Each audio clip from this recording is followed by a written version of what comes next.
think I just kind of find it ironic that originally when I got the info for this review, they said, sorry it's so late. That was a long time ago, but Happy New Year, everybody! Intro time!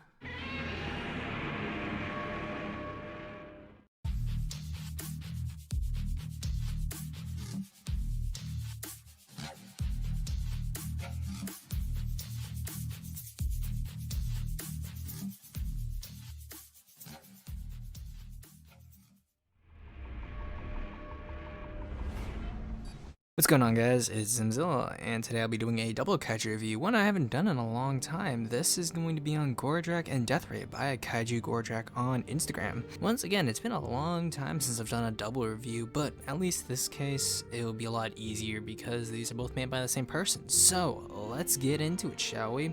We'll start with the creator's namesake, Gorodrak, standing at 120 meters and weighing around 170,000 tons.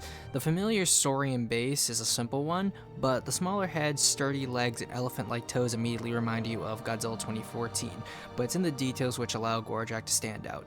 We'll start off with the head. The nasal horn and crown of spikes immediately draw attention to the top of the design, and going down towards the back of the spines, Gorodrak has more volcano-like structures on his back. And with their placement, it makes Gorodrak appear a lot more larger in the upper body section, unlike Godzilla, where the shape of his silhouette apexes towards the middle with the largest spine on his body. Another detail that allows Gorodrak to stand out is the white integument on the top of his head, which is similar to a mane, and a beard down the neck. The white, black, and red are the three colors used for the character, and overall, with the red as a base and black used as a secondary for scales and spines, it breaks up the warmer color. But the shade of red is still relatively darker, which allows the white to break up the former colors even further. Overall, I have to commend the color choice. It is a good one, and it helps in accentuating the design where it matters, and the design overall takes a very popular base concept in a unique direction. And I'm not just talking about the fact that it is a giant reptilian kind of dinosaur looking kaiju. What I mean by that is how it uses the aspect of volcanoes. When it comes to kaiju and volcanoes and volcanic aspects to them, a lot of creators tend to stray towards having a more rocky inorganic exterior, which is in sort of the vague or similar shape to a living creature. Sort of like a lot of these kaiju right here. There's nothing necessarily wrong with that, and even on the kaiju I'm showing here, it's like a spectrum. While some go super inorganic and the base idea of a living creature is not really thought of, while in other cases it's a little closer and the volcanic aspects are only shown on various portions of the design. And I would say Gorodrak leads even further out towards not even really considering the idea of volcanoes or volcanic inorganic aspects to it, in that we see it's only on the back and that rocky aspect doesn't even translate to the rest of the body. And if you weren't even to think of them as sort of volcanoes or their aesthetic and motif is similar to that, it overall just kind of looks like scales and a lot more natural in that sense, which I'd say is a good touch and probably something a lot of creators should take into consideration when they're working with the idea of volcanoes and monsters, because aside from just giant dinosaur kaiju, the idea of having a kaiju that has to do with volcanoes that is also a dinosaur is definitely a cornered market that a lot of people should take into account when they're researching their own kind of kaiju to create.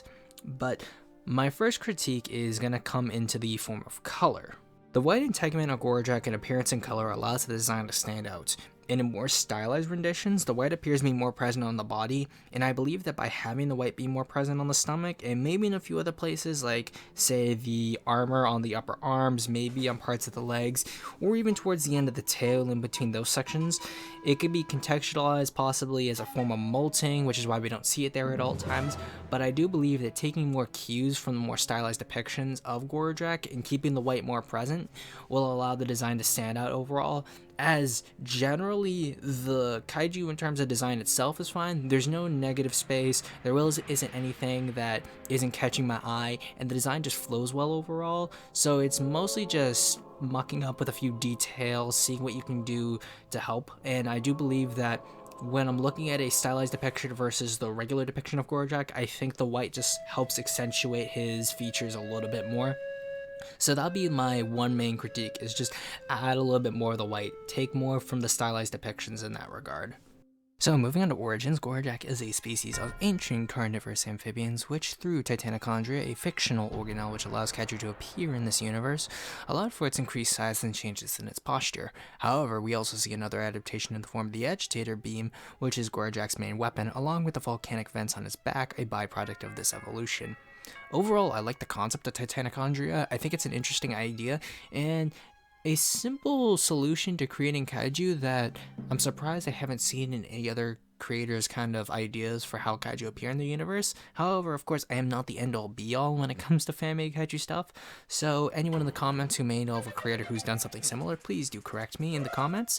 But the interesting thing of note is that Gorodrak is a species of carnivorous amphibian, not reptile. However, of course, amphibian could be used in the sense that it is an amphibious reptile, but the picture shown here in terms of his origins, he appears to be sharing traits with amphibians and not reptiles, so I'd like to believe when he says amphibian that he does mean amphibian, which does raise some interesting ideas.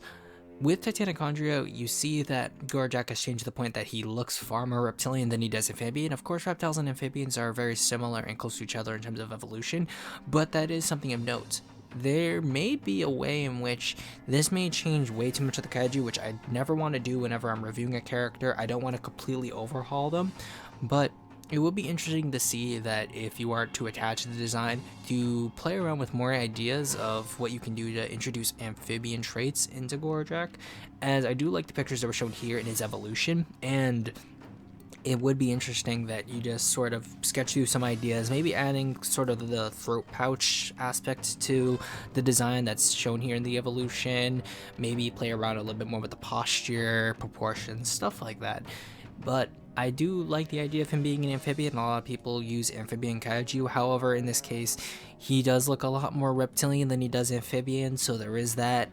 I can't really give you full credit, I guess, but I do have to say the origins are interesting and very good. Moving on to symbolism, Gorodrak represents the idea of military overreach, with his vast array of abilities having the meta-narrative hook in parallel to that of the vast array of military technology first world nations like the United States have. In universe, Gorodrak's first appearance in the 40s and 50s makes him out to be a kind of protector, but as the years move into the 60s, people begin to see him as a more negative force, creating a kaiju parallel to how the public viewed World War II versus the Vietnam War.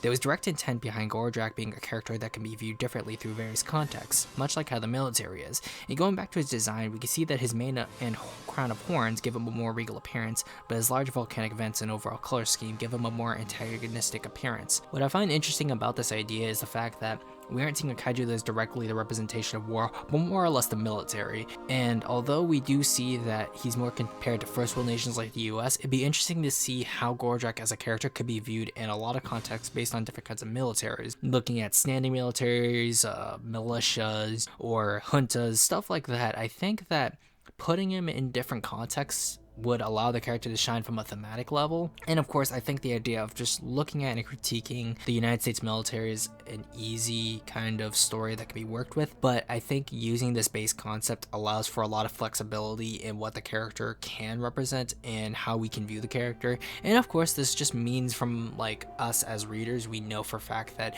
we aren't always supposed to sympathize or see him in a positive light, which I think is good because a lot of creators, myself included, tend to have our kaiju always be the moral center of our story. Not necessarily paragons, but the character that we want to put as the guy we should listen to or think is right, even if that's not necessarily conveyed through dialogue, but by action, such as fighting the antagonistic monster.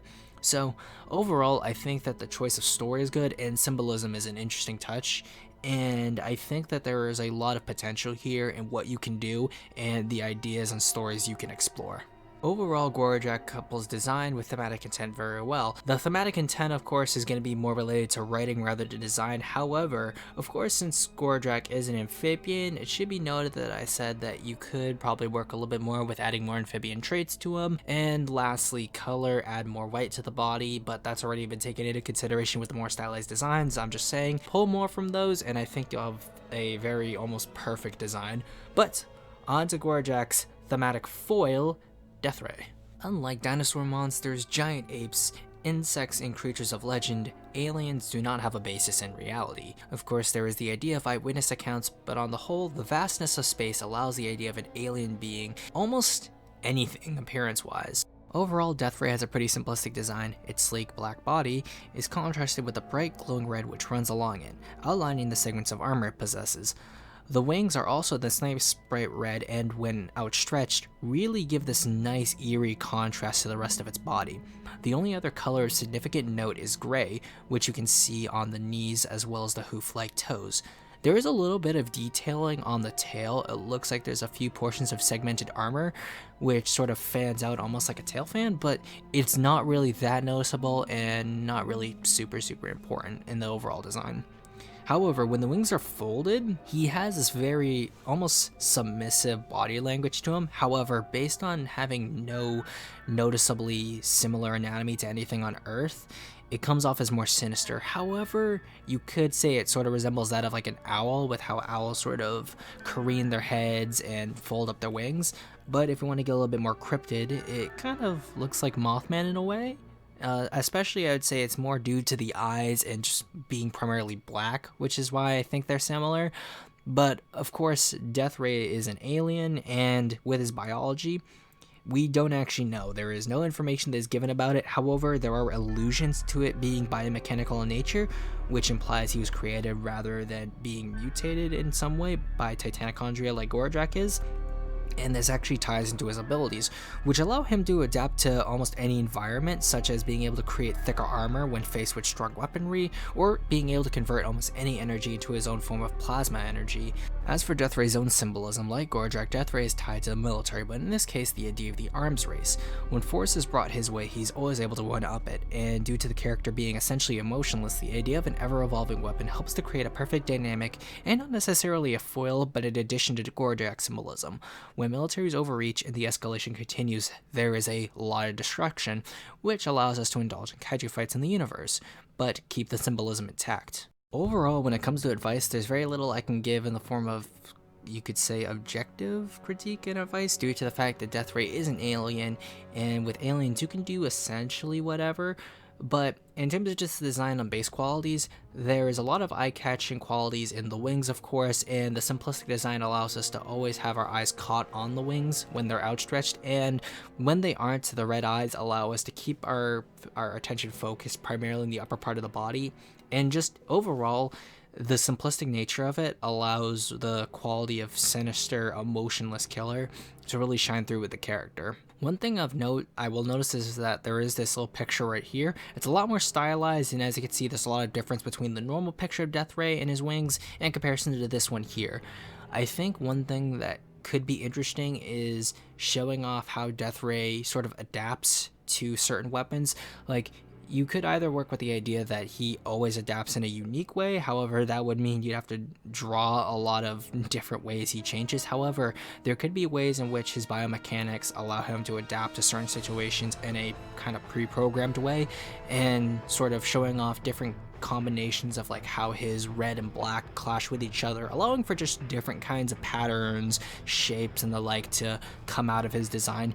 And the more he adapts, the more complex the design gets, and that would allow the simplistic nature of the normal design to sort of shine as it's sort of a base template that gets evolved on the further things are thrown at him, which could be interesting because that could lead into like a thematic element where if he just keeps becoming more and more unrecognizable from his base idea, that can sort of be a way of showing like visually just how like out of control a quote-unquote arms race is going between these monsters. And again, that just shows how well thematic design and sort of visual design were sort of intertwined with these characters for both Gorodrak and Deathray. And sort of just seeing that and playing through the ideas in my mind when I was working on the review really show what a great job the creator had done. But that's all, guys. I very much enjoyed doing this, and I am super happy I'm actually getting this out here because it was so long ago since I got this information, and I was sitting on it and sitting on these ideas for a little while, and I'm happy to get them out. Hopefully in the future I will be doing more videos, more live streams in the future very soon because I'm still on winter break. But as always, guys, I am Zimzilla, and I'll see you all next time.